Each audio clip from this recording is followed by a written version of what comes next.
Max was a city mouse through and through.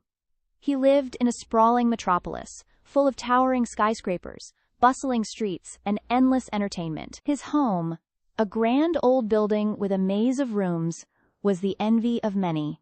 Or so he claimed. Clara, on the other hand, was a country mouse who found joy in the simplicity of life. Her cozy nest, nestled under the roots of a mighty oak tree, was warm and inviting, surrounded by a lush garden she lovingly tended. One sunny afternoon, Max decided to visit Clara in the countryside. He arrived with a flourish, carrying a small suitcase and a big appetite. Clara welcomed him warmly, serving a homemade feast.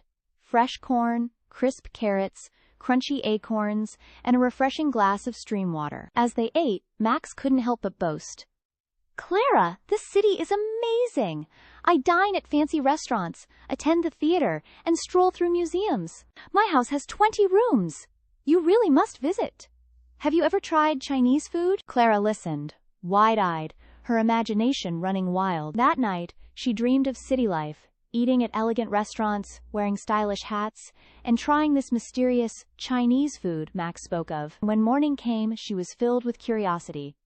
"Max," she said, "I've decided. I'll visit your city." With a small bag packed, Clara followed Max back to his city home. Her jaw dropped as she beheld the enormous building. "Which room is mine?" she asked, marveling at the grandeur. Max hesitated. "Well, we actually live downstairs," he said, leading her to the basement. Clara's enthusiasm dimmed as she descended into the dimly lit space, packed with families of mice bustling around. "These are my housemates," Max explained sheepishly. "Right," Clara said, her excitement waning. Still, she was eager to see more. That evening, Max led Clara upstairs to the dining room. Her spirits soared again at the sight of the feast laid out on the grand table.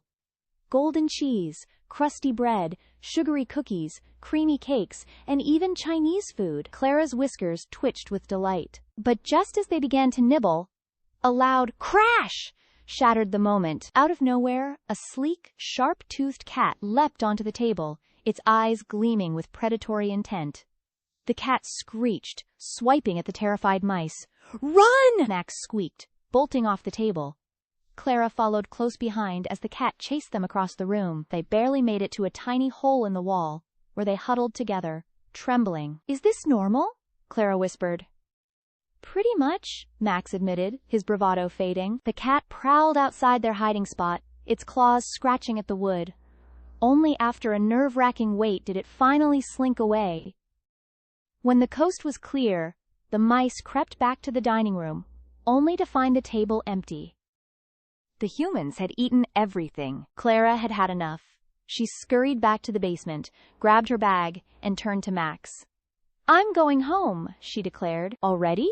Max asked, surprised. "But you haven't even seen the theater." "Max," Clara said firmly, "your city life is not as glamorous as you make it sound. Fancy food and big houses are nice, but I'd rather have peace and safety. Now, please, help me call a taxi." As the taxi whisked Clara away, Max watched her go, a pang of regret in his heart. For all his boasting, he realized Clara was right. The city had its charms, but it also had its dangers.